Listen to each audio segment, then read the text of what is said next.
o título do seu boletim hoje? Quando a gente ouve esse trecho, eu quero que você repita de novo, porque eu sei que alguns acabaram de abrir e não viram, né? Como é que é o boletim que está o título aí? Seguidos de perto. A gente, quando ouve esse título, a primeira coisa que a gente pensa é que Deus está nos seguindo de perto, né? Mas o assunto que nós vamos tratar hoje não é que Deus está me seguindo de perto, é que os meus irmãos e as pessoas que estão próximas de mim estão me seguindo de perto. Mudou um pouquinho, né? Então, aqui, esse texto de 2 Timóteo 3,10 diz assim: mas você tem seguido de perto o meu ensino, a minha conduta, o meu propósito, a minha fé, a minha paciência, o meu amor e a minha perseverança. Paulo está escrevendo para um discípulo dele chamado Timóteo. A igreja, nessa época, estava vivendo uma luta muito grande com falsos profetas, homens que se levantavam dizendo que era de Deus, mas as suas ações, para quem estava de perto, não correspondiam a esse título. E quando Paulo começa a conversar com Timóteo, ele chama a atenção de Timóteo dizendo assim: ah, Timóteo, você está vendo tudo isso, não é? Mas você tem me seguido de perto. E você conhece o meu ensino, a minha conduta, o meu propósito, a minha fé, a minha paciência, o meu amor e a minha perseverança. E eu fico imaginando esse momento de Paulo com Timóteo, e nós fomos a Deerfield algumas semanas atrás, eu e a pastora Suzete, e Deus me deu esse texto de uma maneira tão forte, tão intensa, que nós vivemos um momento lá bem interessante, né, pastora? Algumas mulheres se levantaram e disseram: meu Deus, eu tenho que falar com quem tem me seguido de perto. Para saber se realmente isso que Paulo está dizendo a respeito dele mesmo, a Timóteo, eu posso dizer àquelas pessoas que me seguem de perto. E aí nós fomos conversando e saíram muitas coisas interessantes nessa reunião das mulheres. Alguns disseram: eu vou falar com meu marido sobre isso. E algumas outras disseram: tem certeza, né? Você tem certeza que você vai fazer um monte de pergunta a ele a esse respeito, né? Porque nós ficamos assim, com o nosso coração meio confuso, né? Porque sempre a gente acha que as pessoas ao redor não têm uma ideia boa sobre nós. Nós somos ótimos, não é? Não é verdade? Nós somos ótimos, as nossas intenções sempre são ótimas. O problema é que as outras pessoas não entendem as nossas intenções, não é? Então, a gente fica sempre acreditando que não há nada para mudar, né? Em geral, nós somos muito bons, e o mundo tem um hábito de dizer que eu tenho um bom coração, né? Depois que a gente conhece Jesus, a gente entende que nosso coração é enganoso e corrupto, né? Antes de continuar a mensagem, eu queria chamar minha irmã Fabiola. Vem cá, Fá. Eu sei que seu coraçãozinho está apertado, né? E a igreja vai orar junto com você, por sua mamãe. Foi detectado um pequeno nódulo na mãe da Fá, e fizeram a biópsia e confirmaram, não é? E eu queria que a gente orasse com o nosso irmão, porque a Bíblia diz que quando alguém está entre vós doente ou triste, né, a gente deve dividir essa carga e orar, né? Eu queria agora que o pastor Marcos viesse fazer uma oração pela mamãe da Fabiola e por ela, pela família toda, porque nós cremos num Deus que cura, como tem curado aqui no nosso meio, não é? A mãe dela é uma mulher de Deus, que ama o Senhor, e está enfrentando esse momento difícil. Queria que a igreja ficasse de pé, a gente pudesse orar por ela, por Fabiola e por todos da família. Amém? Pai, em nome de Jesus, como igreja, nós nos colocamos na Tua presença, já estamos aqui para Te adorar, porque sabemos que o Senhor é um Deus bom, um Deus misericordioso e bondoso, e eu quero agora tocar a vida da Tua serva, que esse toque possa ir de encontro à vida da Graça, lá onde ela está agora, Senhor. E nós agora rejeitamos todo diagnóstico contrário de enfermidade. Nós amaldiçoamos toda semente de câncer, toda palavra contrária, nós agora cancelamos na autoridade do nome de Jesus.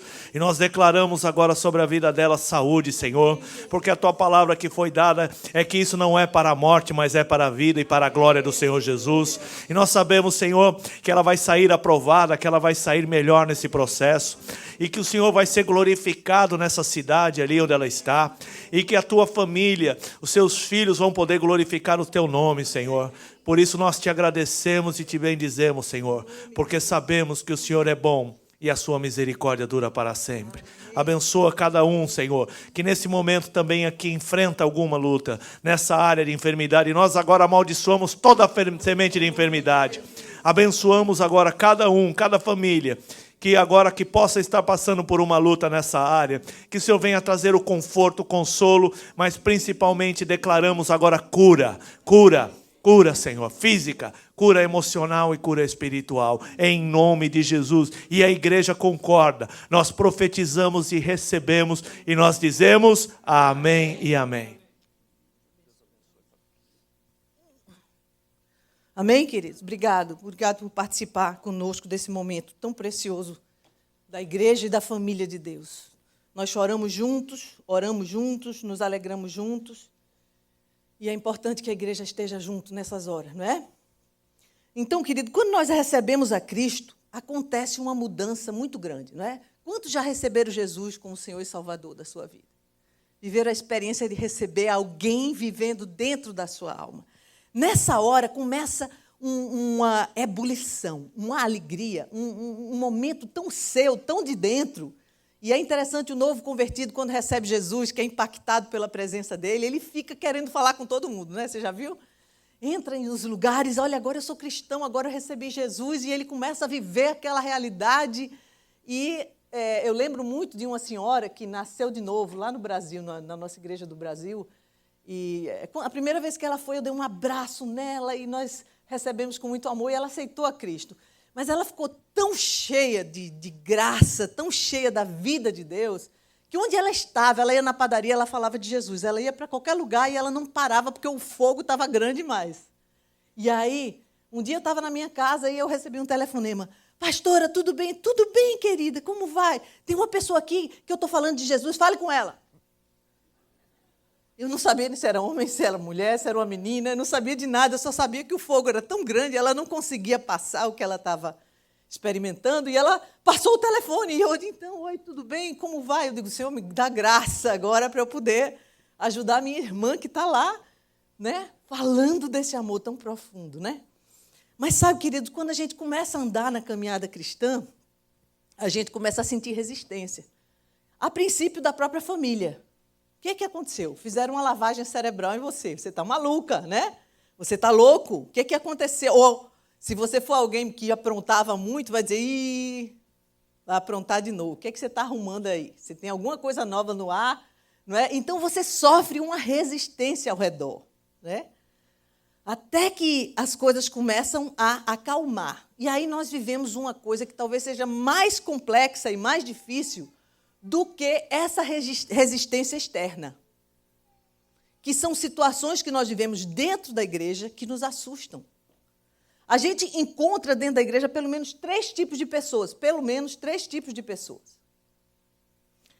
A primeira que a gente encontra muitas vezes é aquela que diz assim, você está muito empolgado, calma, você está alegre falando de Jesus dentro da igreja, e a pessoa dá aquela esfriada em você geral. Você diz assim, deixa você crescer mais, que esse negócio vai acalmar. E aí você sofre o primeiro impacto. No Brasil, quando nós estávamos lá, tinha uma moça que eu levei a Cristo, e era alguém com uma vida muito desregrada. A família inteira dela era bem disfuncional. Ela tinha uma vida sexual de homossexualismo muito grande, já há muitos anos. O pai era alcoólatra. A outra irmã vivia com uma outra mulher e havia muita prostituição na família dessa moça. E ela nasceu de novo, recebeu Jesus e foi uma coisa tão impactante, tão grande na vida dela, tão intensa, que ela todo domingo queria dar um testemunho. Era um negócio engraçado. Se o pastor dissesse, alguém quer dar uma palavra, ela sempre estava em pé. Eu quero falar do amor de Jesus, porque ele mudou minha vida e eu estava não sei aonde e contava uma experiência que ela passou. E as outras moças começaram a ficar meio aborrecidas com ela. O que ela pensa que ela é? Por que todo domingo ela tem um testemunho? Ela não é assim. E ela começou a escutar isso, e o coração dela entristeceu tanto, porque verdadeiramente tinha havido uma transferência do império das trevas, de uma vida toda miserável, para o reino do Filho do seu amor. E a mudança que havia nela era tão visível que, se você pegasse uma foto antiga, retrato, né? os que conhecem essa palavra. Para um novo, você dizia, não pode ser a mesma pessoa. Porque fisicamente ela tinha mudado. Havia uma alegria na alma dela tão grande. Mas dentro da própria igreja, as outras que estavam lá discriminaram ela e disseram, está querendo aparecer muito. Mas, na verdade, havia uma libertação tão intensa que a alma dela pulava. E eu vi aquele grupo que deveria estar dando suporte, tendo a paciência necessária para que as coisas ficassem em ordem, sabe? Aquele amor necessário para que ela se sentisse parte do corpo, né? Até que ela amadurecesse um pouco mais. Não havia. Havia uma resistência muito grande. Então, é provável que o que você recebeu, muitas vezes você entrou na igreja com aquela empolgação, aquela alegria, e surgiu aquele cristão carnal, frio, que travou você, e eu sei que o efeito disso é muito mais dolorido, muito mais nocivo ainda do que uma resistência externa, porque se trata do seu próprio irmão. Agora, o segundo tipo são aqueles irmãos distantes. Já viu irmão distante? Irmão distante é aquele irmão que viveu uma decepção. Ele passou por uma decepção, às vezes com o seu discipulador, com o irmão que levou você a Cristo, e ele fica naquele lugar. Ele vai à igreja, mas aquela decepção e aquela situação inesperada continua na sua alma. E ele vira meio que zumbi. Você já viu o zumbi como é? Ele vem para o corpo, se relaciona com as pessoas, mas ele não é parte do corpo, porque ele está naquele lugar de decepção. Não teve coragem nem de fazer um cura interior para tratar o negócio. Fica lá, abraçadaço assim, com força, com aquela decepção. E existe, graças a Deus, um terceiro tipo, que é o discípulo. Mas, em geral, o discípulo ele é considerado exagerado, meio fanático, porque só fala de Jesus, porque está vivendo e querendo se envolver com as coisas de Deus. Eu acho que tudo que ele quer mesmo é ficar bem pertinho do pastor, por isso que ele está fazendo essa cena. Então, tem os três tipos, pelo menos, de cristãos que o novo convertido encontra. Eu não sei onde você se classifica, mas se eu fosse fazer uma pergunta agora aberta, todo mundo ia dizer, sou discípulo. Mas sabe, queridos, não somos nós mesmos que avaliamos isso. Nós precisamos observar o fruto da minha vida cristã. O que eu tenho gerado? Talvez alguns dizem assim, pastor, eu tenho me esforçado para levar a gente a Cristo. Eu tenho feito de tudo para fazer as coisas corretas.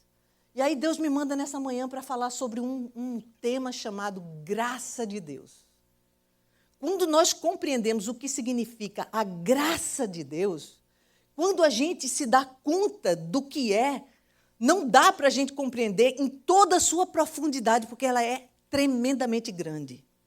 Tremendamente grande. Eu sei que não vai dar para esgotar o assunto, mas eu queria muito que você recebesse. Porque a graça de Deus na minha vida, ela dá fruto de vida para mim. Queria que você soltasse aquela foto, Nelton, por favor, meu irmão.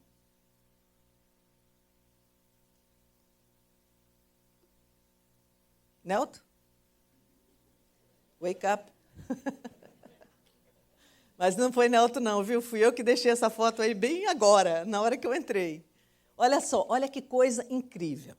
Uma mesma foto, parece um mesmo lugar, não é assim? O que é que você está vendo aí? Um lado deserto, a árvore seca, não é assim? Eu podia dizer que isso, eu podia dizer assim, meio ousadamente, porque é muito mais do que isso. Isso se chama resultado de uma vida cheia de graça ou sem graça nenhuma. Realmente é sem graça esse deserto, não é? Eu não sei se você já teve a chance de ir num deserto, mas eu tive. Nós fomos numa viagem com o pastor Marcos e pastora Suzete, e o deserto é um negócio seríssimo, irmão. Você pode levar um galão de água e tomar todo, você ainda vai sentir secura, secura e secura. Tanto que duas pessoas tão brancas como nós duas, estávamos sempre com aquele spray de água, e não dava conta de tão seco e de tão morto e de tão sem vida que é aquele deserto. Uma vida com Deus sem ser impregnada da graça de Deus é exatamente isso aí, um deserto. não dá fruto, não tem água, você não tem como se alimentar, você não é hidratado, você não pode respirar direito. É um lugar de secura absoluta.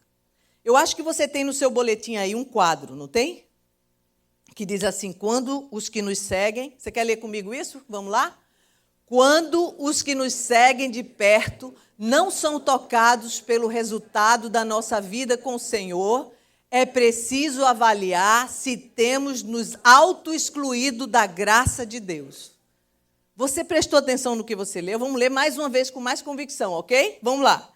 Quando os que nos seguem de perto não são tocados pelo resultado da nossa vida com o Senhor, é preciso avaliar se temos nos auto-excluído da graça de Deus. Você sabia que nós podemos nos auto-excluir da graça? Pastor, esse lugar de deserto não é um lugar que eu quero ficar. Mas realmente, queridos, só você e eu podemos ir para lá. Não é Deus que nos coloca lá. Somos nós mesmos. Então, eu preciso entender o que significa a graça de Deus. Olha o que está em Hebreus, capítulo 12, versículo 15, a parte inicial do versículo. Você lê comigo, por favor. Cuidem que ninguém se exclua da graça de Deus. A Bíblia não está dizendo, cuidem para que Deus não exclua você da graça dele. Está dizendo isso? O que é que ela está dizendo? Que você não se auto-exclua da graça. Então, queridos, quando nós recebemos a Cristo, nós recebemos a graça de Deus sobre nós. E a partir daí, eu posso viver uma vida de deserto. Não é Deus que me coloca lá. Sou eu que vou para lá. Então, o que Deus quer que você aprenda nessa manhã, e eu também, é me manter vivendo debaixo da graça de Deus. E você vai perceber que a graça de Deus não é uma porção limitada, ela é crescente. Está todo mundo me ouvindo aqui, não é? Eu estou muito interessada na sua vida. Eu quero muito que você e eu vivamos continuamente debaixo da graça de Deus. Porque nessa manhã Deus mandou anjos para esse lugar. Deus preparou todo um ambiente espiritual aqui para você receber mais da graça dele. A única pessoa que pode não receber, não permitir receber dessa graça é você mesmo. Porque você decidiu ficar no deserto. Mas eu tenho certeza que o povo de Deus que está nesse lugar não vai escolher o deserto, não é verdade? Amém? Esse amém está meio, então é só metade. Amém? Amém. Eu quero viver debaixo continuamente dessa graça. Então, para que isso aconteça, a primeira coisa que eu tenho que entender, o que é graça? Todo mundo sabe, quer ver? Vamos ver. Favor imerecido, né? A gente tem aprendido com o nosso pastor e é isso mesmo. Mas eu quero que você mergulhe mais nessa graça, para entender um pouco mais do que isso. Olha o que a Bíblia diz aqui. Um dia, todos nós que estamos em Cristo fomos atingidos por ela, verdade? Agora, o que é a graça de Deus? E pesquisando aí no original, eu vi duas palavras para graça, no original. A primeira, Shinan, deve ser Kinan a pronúncia, grátis, é algo que é grátis, gratuito. Ela é usada assim, você pagou isso?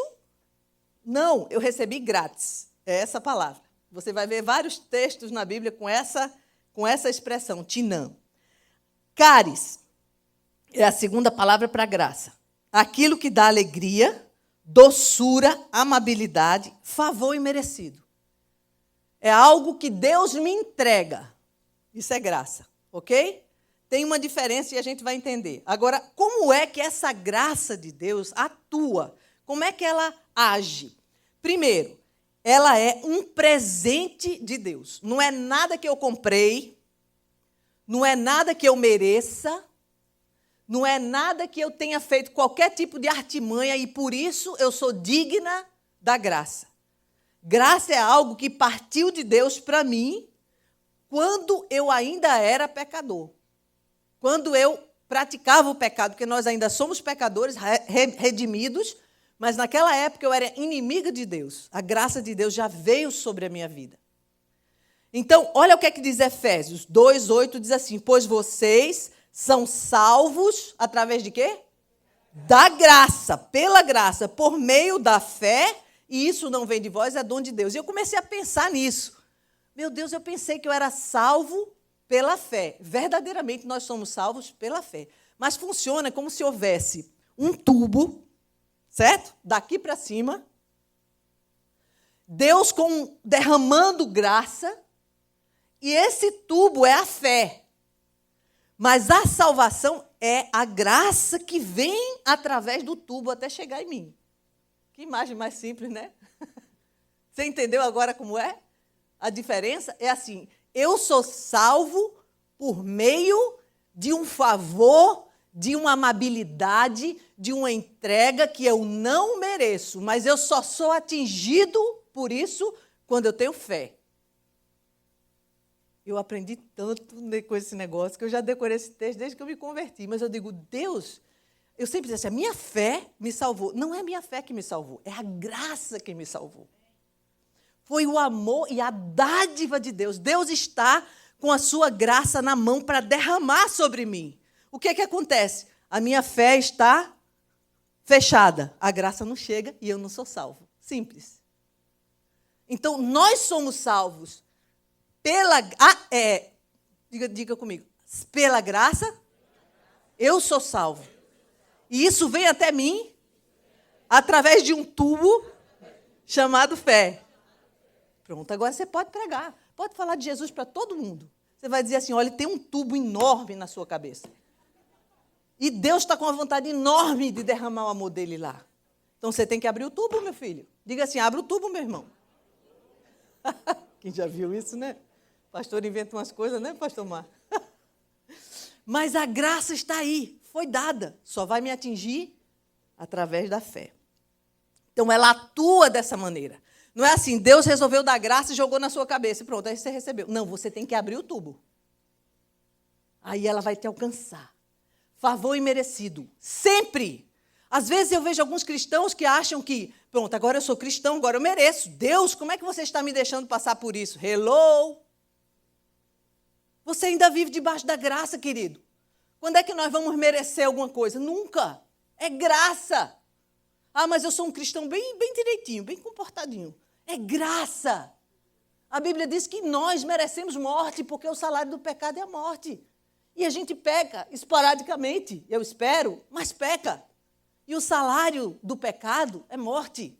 Não há bem nenhum no nosso próprio corpo, mas é a graça de Deus que hoje atua. Sabe por que hoje você obedece? Sabe por que hoje você ama? Sabe por que você se arrepende? Por causa da graça. É ela que me capacita, que me dá poder para lhe perdoar. É a graça que eu recebi. É o perdão que entrou na minha alma. É o amor de Deus que me amou primeiro e me faz amar você. Então, meu irmão amado, quando você tiver 50 anos de convertido, você ainda vive debaixo da graça. Não há nada em você mesmo. A Bíblia diz que não há nenhum homem bom, nenhum sequer. Todos foram destituídos da graça de Deus. Mas quando eu me arrependo da minha condição de pecador apartado de Deus, eu começo a ficar apto, eu abro o meu tubo para receber o amor e a graça e a salvação que vem por meio de Jesus. Essa é a situação. Sabe, Efésios 2:4 diz assim, todavia, Deus que é rico em misericórdia, por causa do grande amor com que nos amou, nos deu o quê? Vida com Cristo, quando nós ainda estávamos mortos nas nossas transgressões. Aí tem uma frase que continua dizendo o quê? Pela graça vocês são salvos. Então, a graça nos salva.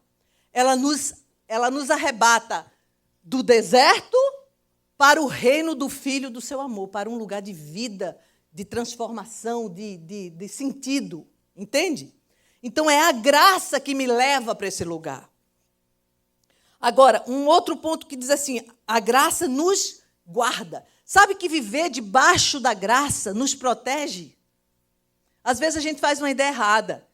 Se eu viver debaixo da graça, o que vai acontecer é que eu vou ficar frouxo. Mas é o oposto. Ela me torna valente e me protege. É como quando você sai debaixo de uma cobertura e você leva chuva e vai se molhar. A graça nos cobre. Olha o que é que diz o texto da Bíblia, diz assim, Salmo 40:11, não retenhas de mim, Senhor, as suas misericórdias.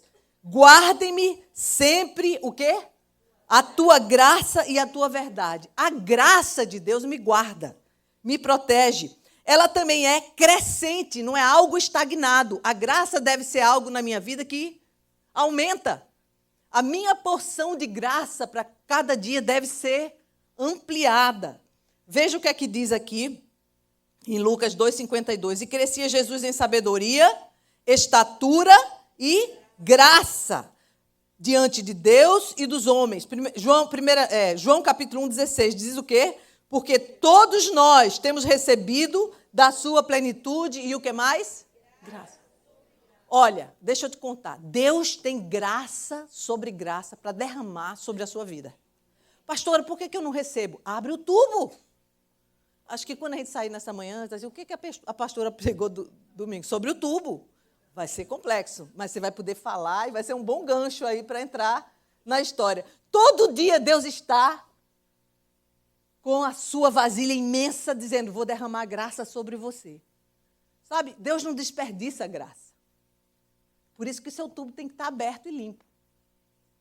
Ele não vai derramar para desperdiçar. A graça dele, o amor dele, a presença dele, a abundância de vida que há, ele não vai desperdiçar. Você tem que abrir o tubo. Isso é uma coisa que você tem que fazer corajosamente. Amém? Então, veja só. A sua presença produz prodígios e sinais. Ah, pastor, eu queria muito entrar no lugar, orar, a pessoa se converter.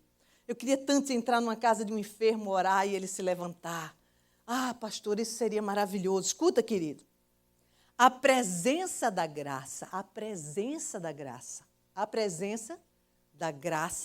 produz prodígios e sinais. Olha a Bíblia dizendo, Atos 6:8, Estevão, cheio de quê? De graça e poder, fazia prodígios e grandes sinais entre os povos. Meu irmão, eu sei que você tem boa intenção. Você vai no lugar, você vai orar pela pessoa, você quer pregar, isso é ótimo. Mas deixa eu te falar, sem a graça abundante na sua vida, não há poder. Não há o que você entregar naquele lugar. Porque o poder é de Deus e a graça é de Deus. Se você não estiver cheio de Deus e cheio da sua graça, você vai naquele lugar como qualquer pessoa vai. Pastor, então quer dizer que se eu estiver cheio da graça, quando eu orar por um enfermo, ele vai dar um pulo? Eu não estou dizendo isso. Mas ele vai ser atingido pela graça de Deus. Ele pode levantar curado? Pode, porque nós já vimos isso muito aqui nesse lugar. É possível que Deus faça e Ele nos anima a ir orar pelos enfermos. Impor as mãos, ungir com óleo e orar. Essa é a nossa parte. Pastor, e se eu sair de lá e ele não ficar curado? Então, melhor não ir, que eu vou passar vergonha. Não há, querido, como a gente ir no lugar cheio do poder de Deus e da graça, que a graça não atinge aquela vida. Porque toda a nossa preocupação e toda a nossa atenção é para tudo que acontece fisicamente. A gente esquece que Deus nos fez eternos. Deixa eu te falar uma coisa. Todas as doenças do mundo vão se acabar, porque Deus vai nos dar um corpo glorificado. Não vai ter como ter doença. Assim, pastora, será que Deus não vai curar alguém? Todos vão ser curados. Aqueles que pertencem ao Senhor, todos vão ser curados. Todos. Sabe por quê? Porque nós um dia, nesse corpo ou no outro corpo, vamos ser livres de toda a desgraça que o pecado nos trouxe. E nós vamos ser curados. Minha irmã, se você teve um câncer, presta atenção. Você é curada de Deus. Sabe por quê? Porque esse corpo tem um tempo limitado para quem tem câncer e para quem não tem câncer. Mas o corpo que o Senhor vai nos dar é eterno. E não há como haver corrupção nesse corpo. Glória a Deus por essa maravilha. É o que nos aguarda, viver a eternidade no novo corpo. Então, pastora, Deus não vai querer curar aqui. Deus tem prazer em nos fazer bem, queridos. A gente tem tanto medo, às vezes, de Deus. Deus, você vai me matar? Não precisa, um dia você vai morrer. Entendeu? Mas sabe o que vai acontecer? Você vai receber um novo corpo. Sem enfermidade, sem medo, sem pecado, sem vontade de pecar. Uma coisa maravilhosa. Graças a Deus que essa barraca um dia vai se acabar. Entendeu? É morada curta. Mas há algo, queridos, que Deus quer que você faça nessa vida. Porque Deus não é uma pessoa que não raciocina. É um ser maravilhoso que diz assim a mim, Está alguém entre vós enfermo? Ore, e a oração de fé salvará o doente. E se tiver cometido pecados, serão perdoados. Deus não daria uma ordem dessa para não fazer. Então nós precisamos da graça de Deus. Quando alguém entra e sobe para pregar sem a graça de Deus, sem a presença de Deus, sem esse amor dele derramado, não acontece nada, querido. Talvez um belo discurso. Eu lembro muito quando eu tinha 13 para 14 anos, porque eu me converti muito menina. E eu me apaixonei por Jesus. É um negócio assim que eu não sei nem dizer a você. Até hoje queima o fogo cada dia mais intenso. E eu vi um pregador subir no púlpito lá da igreja que eu frequentava, com 14 anos. Ele fez um discurso, queridos. Que discurso bacana. Eu nem sabia metade do que ele estava dizendo, porque era muito prolixo. Ele era um advogado conhecido, famoso. E as palavras que ele usava eu não entendia. Eu só tinha 14 anos, né? Eu não sei o que, os trânsfugas, não sei de quê. E eu prestando atenção com vontade de beber. Depois todo mundo desceu. Mas que palavra boa! E a fila, né? Que antigamente a igreja era assim, o pastor pregava e ia lá para a porta, né? E ficava, irmão, muito obrigado, muito obrigado. Né? Era aquele negócio que era um hábito. E aí o cara foi lá para a porta, né? Mas que palavras! Que palavras! E foi que palavras! Eu na fila lá. Na minha meninice lá, mas com o coração queimando. Aí ele esperou que palavras, né? E eu disse, o irmão sabia que está sendo provado agora? Aí ele olhou para aquela menina assim, né? Sabe por quê, irmão? A Bíblia diz assim, como o crisol prova a prata e o fogo prova o ouro, você é provado pelos louvores que você recebe. Então, irmão, você está recebendo tanto louvor agora. Eu quero que Deus lhe abençoe para você passar por essa prova e ser vencedor. Deus te abençoe. Aí saí. Então, ele ficou meio assim, tontinho na hora, né? Mas eu realmente, queridos, até hoje, eu não me lembro de nada que ele pregou naquele dia. Não ficou nada. Não mudou nada a minha vida. Não acrescentou nada. Eu não posso dizer que não havia algum tipo de ensino no que foi dado. Mas, sinceramente, meu coração, não para julgá-lo, mas para dizer assim, Deus, onde é que estava a graça que transforma? Porque, sabe, queridos, nós precisamos sair daqui com alguma coisa pronta para ser mudada, transformada. Porque não é possível que a graça me atinja e nada aconteça. Nada. Não é possível que eu goste de ouvir discursos eloquentes e acho que isso é tão importante. Às vezes eu escuto alguns irmãos dizendo, você ouviu a mensagem, foi uma bênção, todo mundo chorou. O pastor pregou o quê? Não sei, eu só sei que foi uma bênção. Não mudou nada. Nada foi transformado na minha vida. Não é possível que a graça de Deus toque em mim e não mude nada. Impossível. Impossível que o Espírito de Deus venha com a sua graça, jogue sobre a minha vida, eu receba a graça e nada mude. Impossível. Não, mas eu estava na igreja e o tubo, fechado ou aberto? Porque se nessa manhã seu tubinho estiver aberto, você vai sair daqui impregnado da graça de Deus. Baixe sua cabeça. Deus, aqui existem pessoas que o Senhor ama muito, muito, muito, muito, muito. E o Senhor tem insistentemente, Senhor, tentado derramar mais da sua graça sobre cada um deles, sobre cada um de nós. E eu quero pedir misericórdia sobre as nossas vidas para que nós, Senhor, possamos abrir esse tubo maravilhoso chamado fé e deixar que a Tua graça nos deixe impregnados, Senhor. Porque tudo nessa vida vai passar. Mas aqueles que Te amam e que vivem debaixo da Tua graça, impregnados pela Tua graça, não vão passar, eles são eternos, Senhor. Por isso, vem sobre nós nessa manhã e tenha misericórdia de nós. Nos perdoa insistentemente ficarmos com o nosso tubo fechado, escolhendo aquilo que nós vamos colocar dentro. Nos perdoa, Senhor. Nós queremos ser cheios da Tua graça. A graça, queridos, nos justifica, ela nos justifica. Olha o que diz Romanos 6:24. Sendo justificados gratuitamente por Sua graça, mediante a redenção que há em Cristo Jesus. Nós somos justificados diante de Deus, feitos justos por causa da graça. Não é por nada que você faça, é por causa da graça. Agora veja só o que tem mais aqui. A graça produz excelência na minha vida. Olha que coisa incrível. 1 Coríntios 15:10 diz assim: mas pela graça de Deus sou o que sou, e a sua graça que me foi concedida não se tornou vã. Antes, trabalhei muito mais do que eles, todavia não eu, mas o quê? A graça de Deus. A graça de Deus tem que estar dentro da minha alma.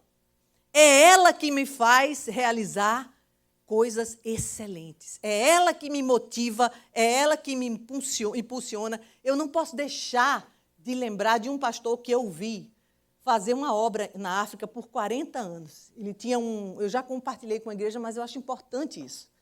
Esse homem passou 40 anos pregando o evangelho num lugar onde ninguém se converteu. Que era isso? Eu digo, é maluco? Já não deu para ver que Deus não queria ele ali, né? Porque, em geral, a gente diz assim, não, Deus abre as portas, né? Começa a pregar e o povo se converte, né? Então, se Deus não abre, é porque Ele não quer a gente ali. O que você acha de passar um ano pregando no lugar, nem o seu intérprete se converter? 2 anos. Aí você começa a negociar com Deus. Senhor, se der 3 anos, ninguém se converteu, vamos embora, não é aqui não. E esse homem ficou 40 anos. E, pastora, depois de 40 anos, o que aconteceu? Ele morreu. E quantas vidas ele ganhou naquele lugar? Nenhuma. Mas o que é que motivava esse homem de Deus a continuar? A graça que estava dentro dele. Porque isso não tem nada a ver com ele, tem a ver com ele. It's up to him. Tem a ver com ele. Não, pastor, as coisas também têm que me dar uma animada. Animada de quê, meu filho? Você tem que se animar com ele. Senhor, eu estou no lugar que o Senhor quer. Eu estou fazendo o que o Senhor quer que eu faça. Isso enche a minha alma, faz transbordar, me dá cobertura, me motiva, me faz alegrar. A alma está cheia, impregnada da sua graça. Sabe o que aconteceu depois de 40 anos? O intérprete se converteu. E ele fez uma igreja imensa naquele lugar. Porque it's up to him. Não tem nada a ver comigo. Nada. O que eu preciso é me estar impregnada da graça. Às vezes a pessoa diz, então tá, se eu não tenho que fazer nada, está tudo bem, Deus faz. Não é isso que eu estou falando, não, querido. Não escape por um lado que eu não estou dizendo. A única coisa que vai acontecer se você escapar por aí é aquele deserto que você viu. Só isso. Deus não tem nada a ver com isso. Nós precisamos amar Jesus. Você ama Jesus? Eu amo o ministério, eu amo as pessoas. Eu estou falando de amar Jesus. Porque quando o Senhor se aproximou de Pedro, ele não disse, você ama as minhas ovelhas? Não, você viu aquele texto? Ele diz assim, Pedro, você me ama. Você ama a mim? É claro que a consequência visível é amar as ovelhas. Você ama Jesus? Você tem vida com Ele? Você recebe a graça dEle todas as manhãs na sua vida? Você deixa Ele se impregnar você da sua presença? Nós precisamos de ver a graça produz excelência. A graça, não é Paulo, não sou eu, é a graça. O amor profundo de Deus na minha vida. Olha o que diz 2 Coríntios 8, versículo 1, diz assim, também, irmãos, vos fazemos conhecer a graça de Deus concedida às igrejas da Macedônia. Sabe por quê? Porque no meio de muita prova e tribulação, eles manifestaram o quê? Gente, no meio das provas e das tribulações, esse povo manifestava abundância de alegria.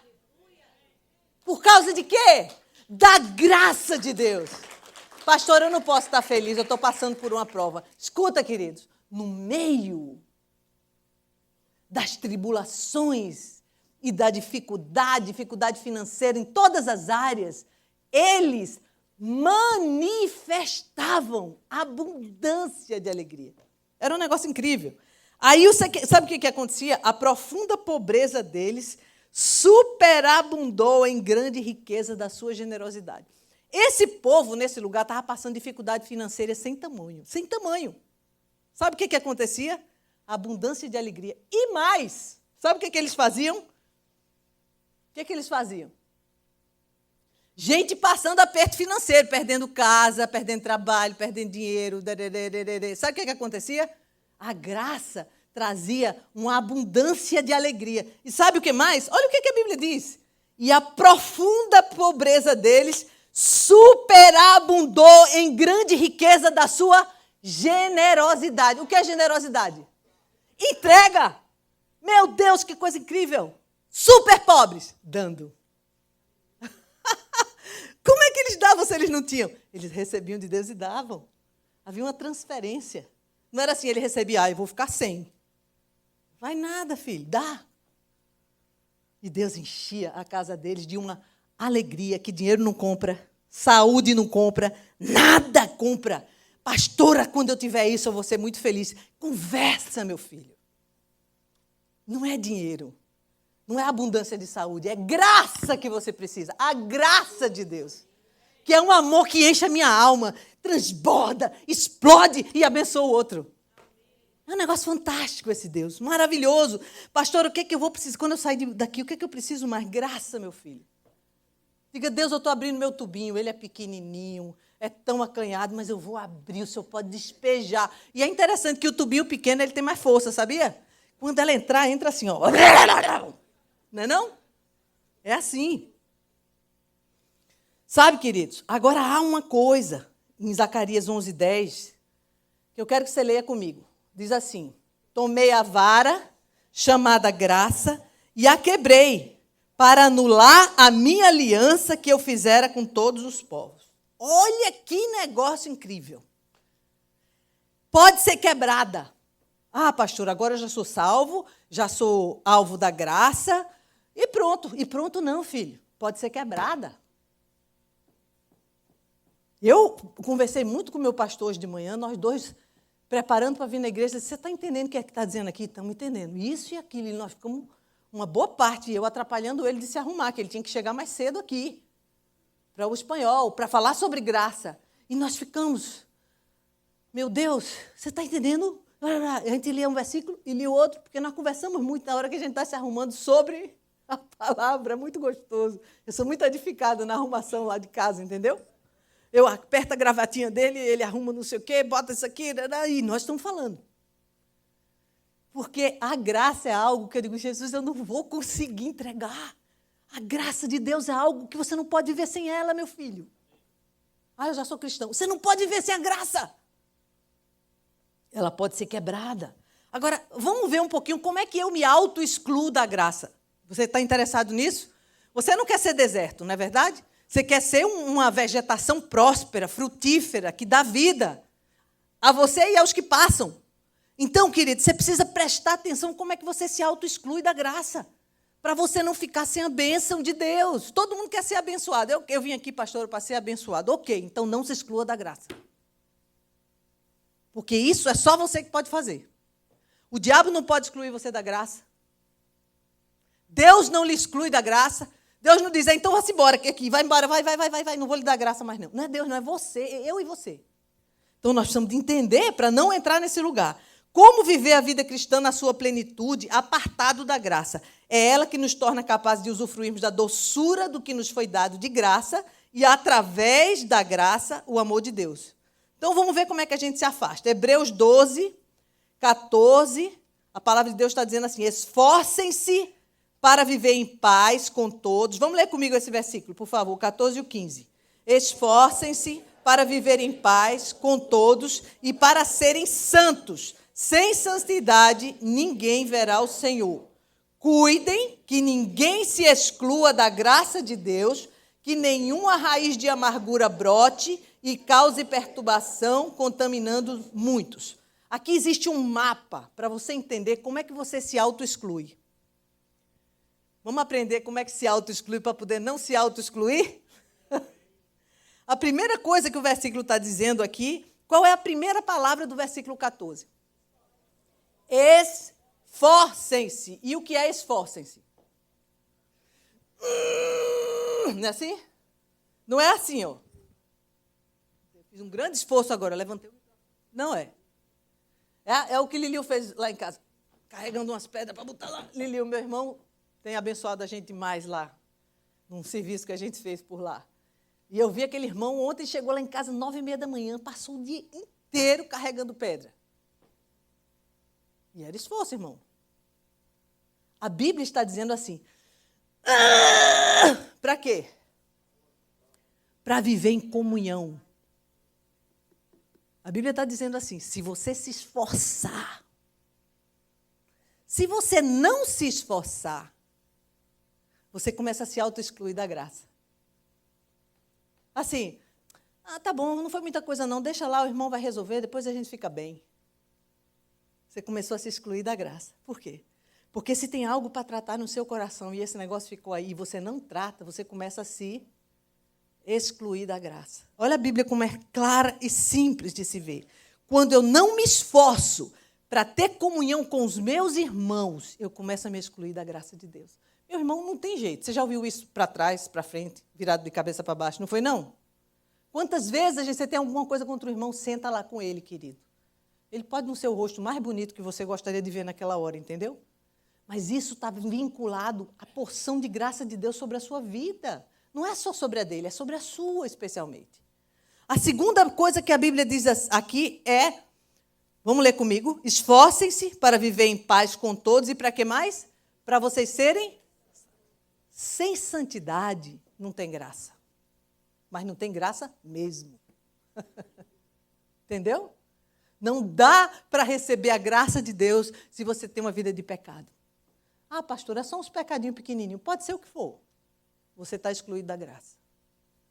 Você precisa conversar com Deus, acertar com Deus e com as pessoas ao seu redor, se há pecado no seu coração, se são pecados cíclicos que você não consegue sair dele sozinho, você procura um irmão sério, uma pessoa que você ama e que entende, que vai fazer um trabalho junto com você, mas não se acomode nesse lugar. Fuja do pecado. O pecado ninguém resiste, a gente foge e muito. Então, a Bíblia está dizendo, se você não for santo, e o que é ser santo? É subir num pedestal e alguém ficar olhando para mim? Não, é apartado para Deus. Separado do mundo, daquilo que entristece o coração dele, daquilo que afasta você das bênçãos e da graça de Deus, para Ele. Como é que eu sou santo? Queridos, eu estava ontem compartilhando com alguns irmãos e dizendo, olha só que coisa incrível. Quando você chega junto de alguém com um perfume muito forte, você abraça aquela pessoa e você sai daquele lugar, o que acontece com o perfume daquela pessoa? Né? Às vezes as minhas netas dizem, esse cheirinho é de vovó, porque tem um perfume que a gente gosta de usar, que ele fica lá. A santidade, ela é consequência de estar impregnada do perfume daquele que você ama. Quanto tempo você gasta com ele? Quanto você se expõe a ele?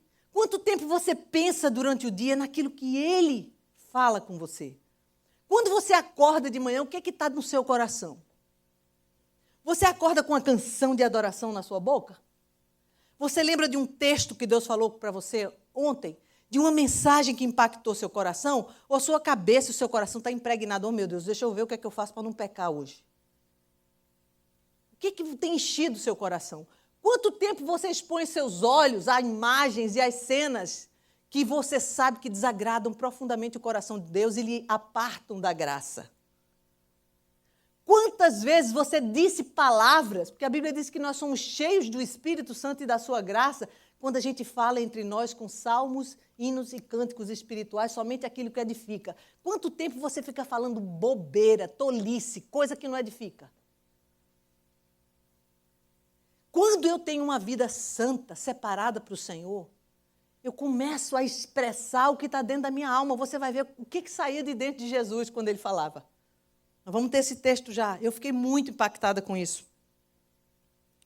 Então, queridos, a gente pode se auto-excluir. A terceira coisa é quando eu permito que uma raiz de amargura brote no meu coração, cause perturbação e me contamine. Em Tiago diz que quando eu me magoo com alguém e eu travo o meu coração para aquela pessoa, eu começo a viver como se fosse um imã. Eu atraio para mim toda espécie de coisa ruim. E isso a gente já falou tantas vezes aqui na igreja, mas eu quero ressaltar, porque isso me aparta da graça. Quando eu tenho uma dificuldade, e é muito frequente isso com as pessoas que estão mais perto da gente. Você está em casa, você tem o seu marido, ele diz algo que você não gosta. Como cristã, você bota um copo d'água na boca, né? Todo mundo já ouviu a mensagem do copo d'água. Agora não vou falar nenhuma tolice, né? Mas o meu coração, ó, fecha. Aí eu estabeleço uma raiz de amargura, um sentimento faccioso. Eu me aparto, eu não tenho comunhão. Eu vou botar a comida dele na mesa, né, meninas? Eu deixo a toalhinha no lugar, mas aqui dentro, ó,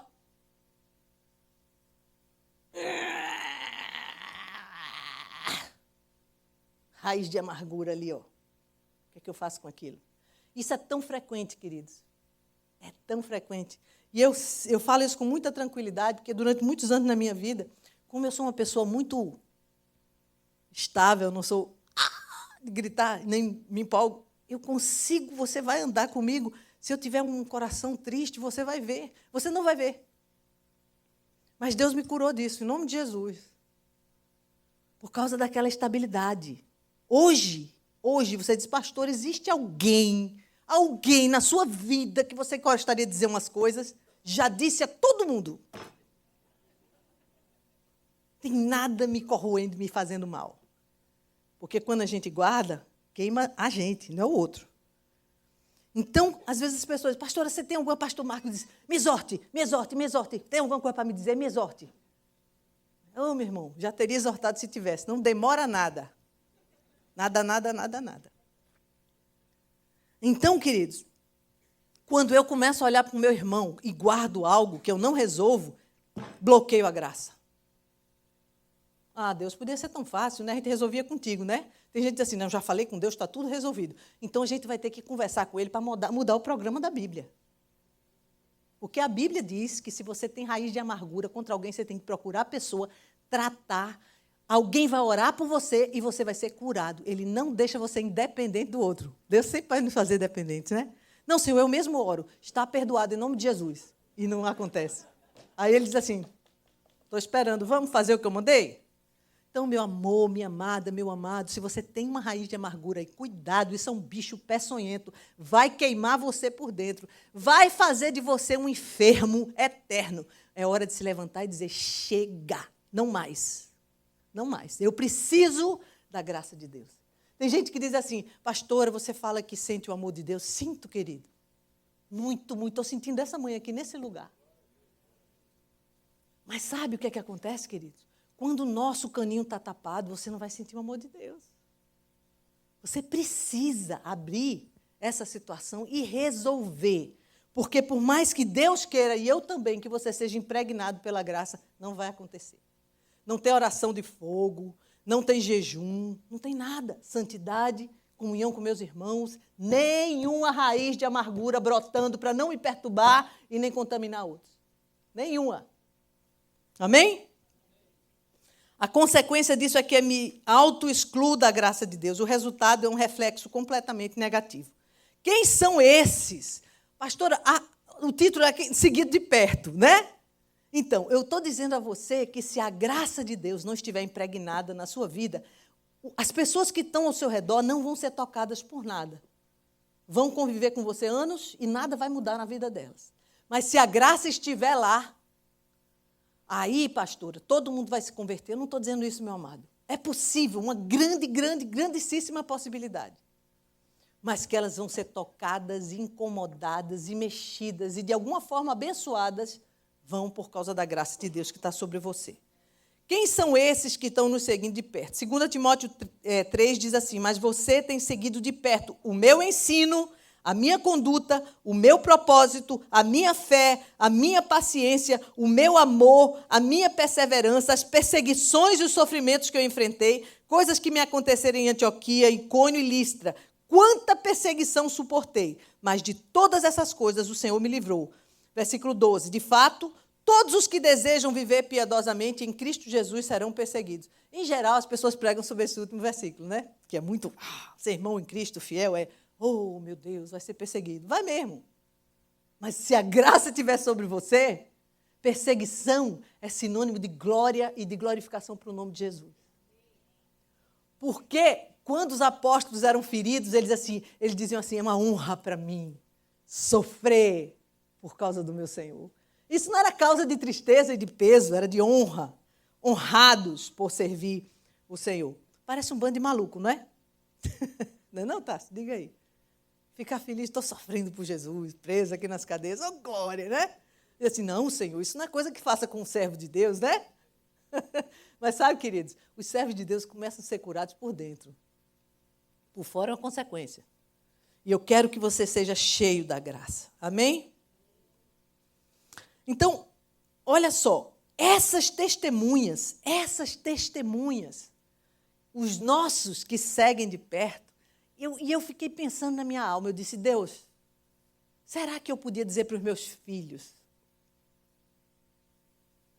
vocês me conhecem de perto, e eu estou dizendo a vocês que atuem dessa maneira porque vocês me conhecem. Quem é que conhece mais você? Vamos imaginar um casal com filhos pequenos, né? Estou vendo ali a de Walter com Fá, tantos que tem aqui, queridos, né? Esses meninos seguem vocês de perto, ou não? Dá para dar uma enganadinha neles? Não dá, querido. Não tem jeito. Vamos fazer em silêncio. Eles olham, sabem, né, não, Ed? É um negócio impressionante. Os que seguem de perto não se impressionam, queridos, com título. Agora o meu papai é doutor. Pastor, é um pastor, meu pai. Mas o pai que está lá na casa, é esse que eles conhecem. Eles seguem de perto esse que está lá. Será que nós podíamos olhar para os nossos filhos e dizer, filho, sabe por que papai e mamãe não estão deixando você agir assim? Porque você nos conhece. Vocês sabem quando é que nós, no momento de aflição, o que nós fazemos. Quando a gente tem uma dificuldade com outro irmão na igreja, vocês sabem o que nós fazemos. Sabe por que vocês não podem mentir, filhotes? Porque vocês conhecem o quanto o papai fala a verdade. Sabe por que vocês não podem se drogar? Porque vocês sabem que o papai não se droga e ele é uma bênção na casa, na vida da sua mamãe e na sua vida. Queridos, será que nós seríamos capazes de dizer ao nosso cônjuge, você me segue de perto, você sabe o que eu ensino, você sabe quando eu sou perseguido o que é que eu faço? Sabe por que é fácil para mim andar com o meu pastor? Porque eu conheço ele lá de casa. Eu conheço ele de perto. Ele não é um homem perfeito, tem suas falhas, mas ele tem uma aliança com Deus que me apaixona. Será que nós poderíamos dizer aos nossos irmãos, ao nosso discipulador, aos nossos discípulos, ao nosso pai, à nossa mãe, que a gente evangeliza tanto para que eles se convertam? Vocês podem me seguir de perto e ver como é que eu atuo.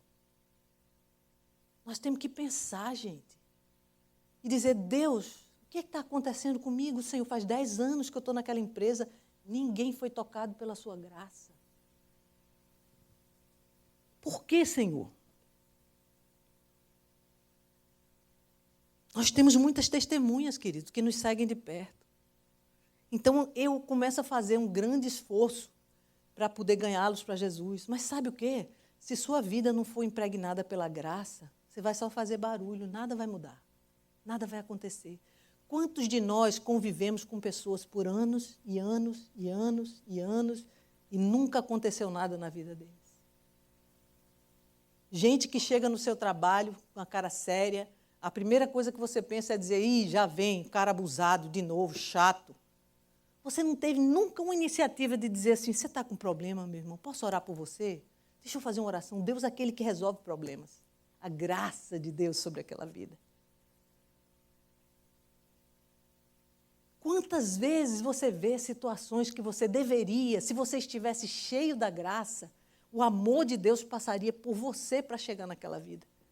Mas o seu espírito crítico, a sua ideia de coisa correta, uma série de coisas que você considera extremamente importantes por causa da sua posição ministerial, deixa você seco da graça de Deus. Porque a maior manifestação da graça de Deus é amar quem está perto de você, amar verdadeiramente, sem criar uma situação de crítica e de, bem, eu já sei como se resolve o seu problema. O que está acontecendo no seu coração, querido? Quanto tempo faz que você não fica embriagado pela graça? Saber que nós fomos amados com um amor tão grande merecido, tão grande. A Bíblia diz, aquele que muito pecou, muito me amou. Porque ele entendeu a graça de Deus. Porque ele vive embriagado pela graça. Mas não são só esses não, queridos. Nós temos testemunhas antes. Sabe que atrás de nós existe uma grande nuvem de testemunhas na caminhada cristã. Nós estamos com um bastão passando para outro. Porque nessa terra, para viver mais de 120 anos, é complicado. Não dá. A gente vai embora. Mas nós temos agora, nesse período que nós estamos vivendo, a oportunidade de fazer diferença.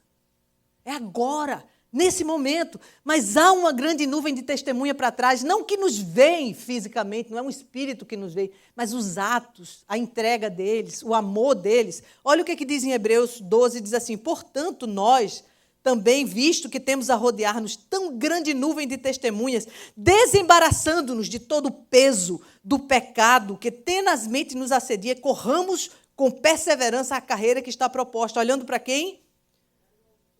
Firmemente para o autor e consumador da fé. Quem é ele? Jesus, o qual, em troca da alegria que lhe estava proposta, suportou a cruz, não fazendo caso da ignomínia, está sentado à destra do trono de Deus. Estas testemunhas também nos seguem de perto, na esperança que essa corrida tenha um resultado fantástico, pelo qual elas deram a sua vida. Sabe, queridos, foram muitos irmãos que morreram apedrejados, comidos por leões, não negaram a sua fé, quando viram seus filhinhos serem despedaçados por leões. Eles não negaram a fé, eles viviam debaixo da graça, eles cantavam nas prisões, eles adoravam sendo queimados em postes. Você é o que segue depois deles. O que você tem feito com o que você tem recebido, queridos? Você tem escolhido a parte que lhe interessa? Você não vai viver debaixo da graça de Deus. Ou a gente tem aliança com Deus, ou não tem aliança com Deus. Ou a gente ama Ele mais do que ama qualquer coisa, ou não há nada na relação nossa com Ele, porque foi assim que Ele nos amou e nos ama. Hebreus 12, 3 diz assim, pensem bem naquele que suportou tal oposição dos pecadores contra si mesmo, para que vocês não se cansem, nem se desanimem. Sabe por quê?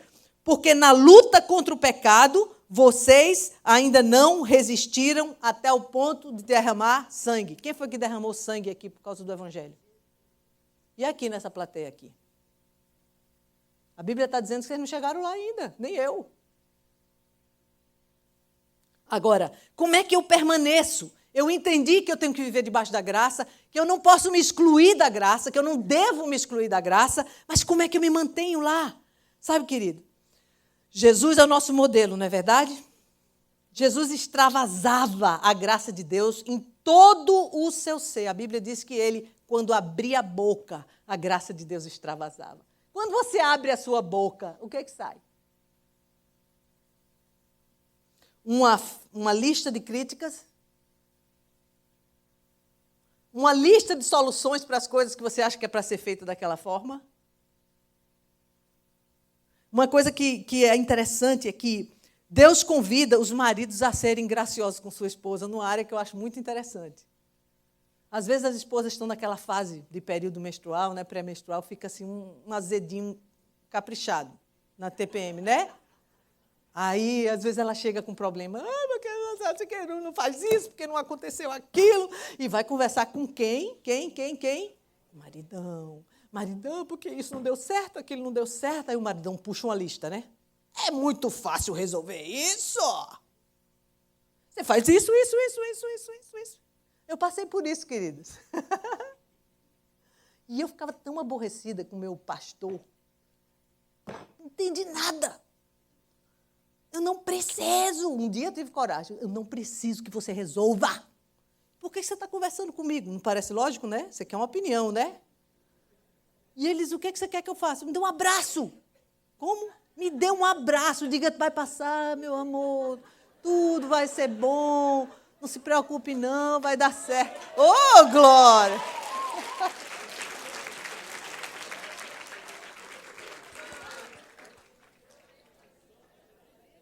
Aprenderam, meninos? Próxima vez, você faz, ô, meu amor, isso tudo vai se resolver. Venha cá, deixa eu lhe dar um abraço. Dá um cheirinho, né? Como diz no Nordeste. Deixa eu lhe dar um cheirinho, né? Isso é graça, queridos, porque você está com a lista já pronta. Tudo que ela está dizendo é fácil. Mas você não tem ideia do que é que ela precisa. Não precisa nada que você resolva. Nada. É só um abraço. Depois se vê. Aí, quando passar a fase, os problemas se resolveram. Como? Sei, resolveu, está tudo bem. Entende? Isso é graça. É derramar sobre ela, porque parece que é uma acusação para você. Parece que ela está dizendo, você não resolve isso, você não resolve assim? Então vamos resolver, né? Não faça. Você perde ponto demais nessa história. Fica num estado horrível. Sem nenhuma vontade de que ela derrame graça sobre você, viu? Sabe? A graça de Deus é fruto de, primeiro, permanecer em santidade. Repita comigo, permanecer em santidade. Segundo, unidade do corpo, manter a unidade do corpo, manter a unidade do corpo. E olha só, deixa eu dar um conselho que eu tenho vivido na minha vida que é muito bom. Algumas vezes você sabe de uma situação de um irmão com outro. Você até ouve uma expressão que você sabe que aquela pessoa está ferida com a outra. Certo? Aí você resolve ser repórter da Globo. Vou avisar logo, para poder a pessoa ficar sabendo.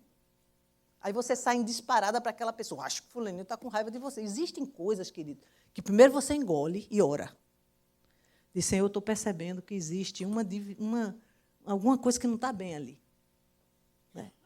Se apresse para dar a boa notícia. Porque no meio daquela conversa que você percebeu que algo ruim estava acontecendo, devia ter alguma coisa boa que a pessoa disse ali no meio. Por exemplo, só porque ela é alta, ela acha que pode fazer isso comigo? Aí você diz, olha, ela acha ela alta.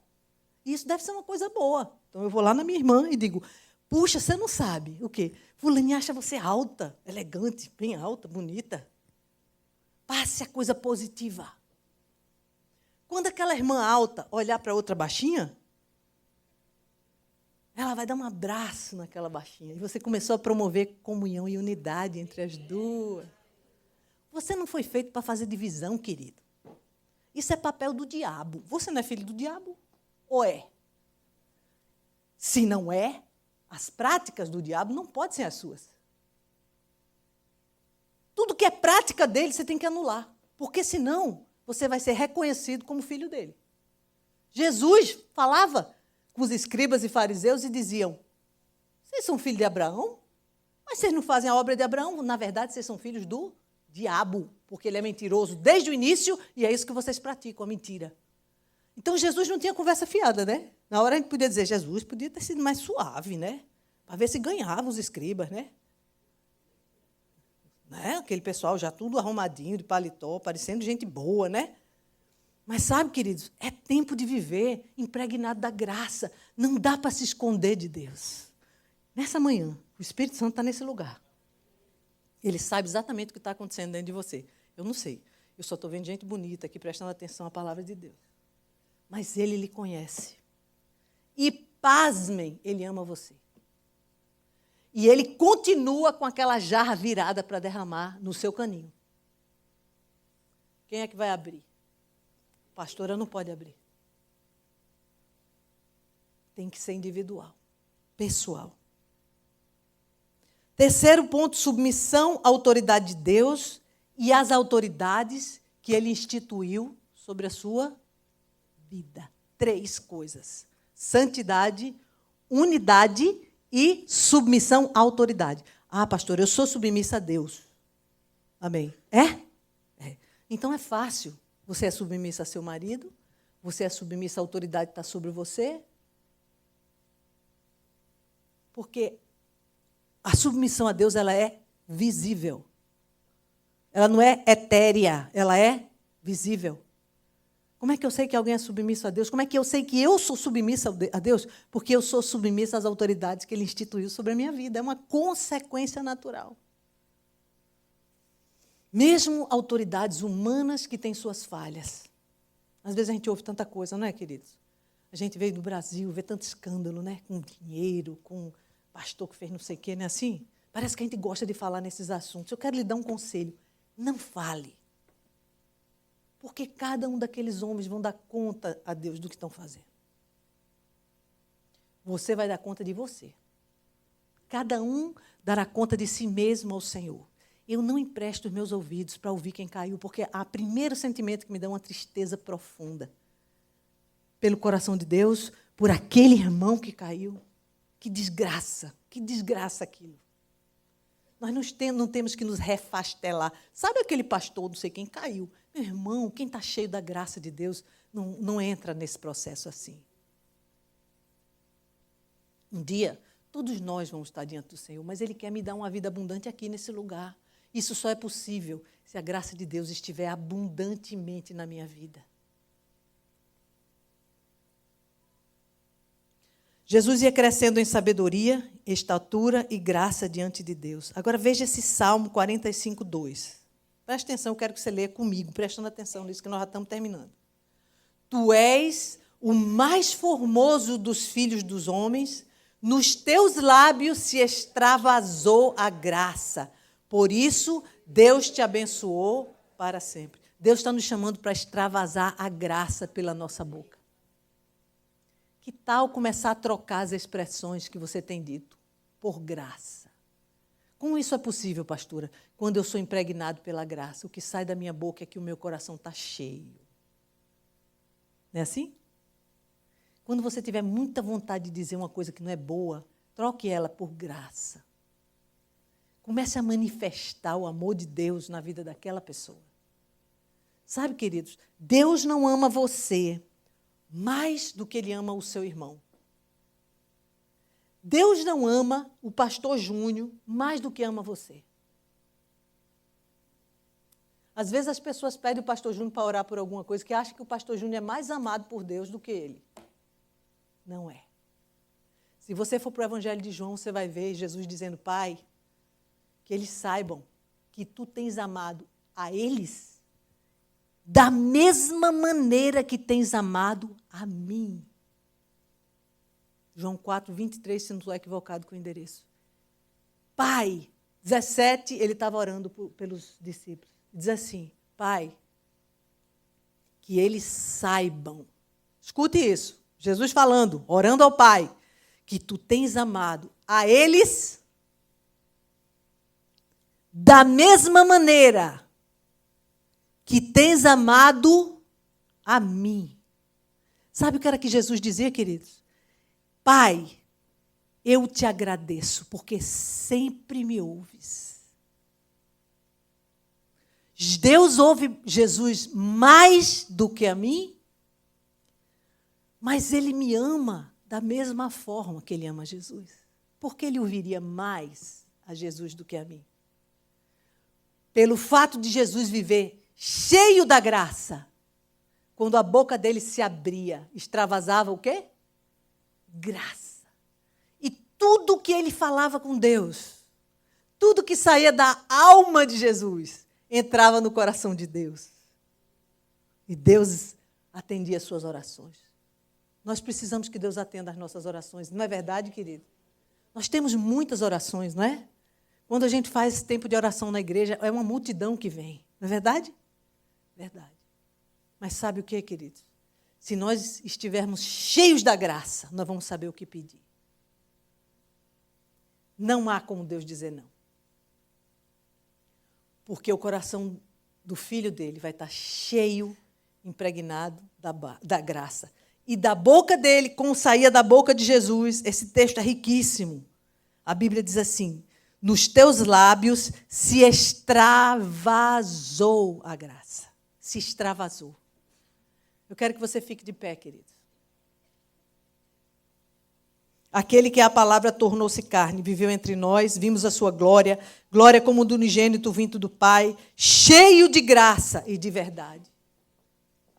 Eu vou fazer uma oração pela igreja, eu não quero que você venha aqui para frente agora. Depois o pastor vai orar para que alguns que ainda não receberam a Cristo recebam.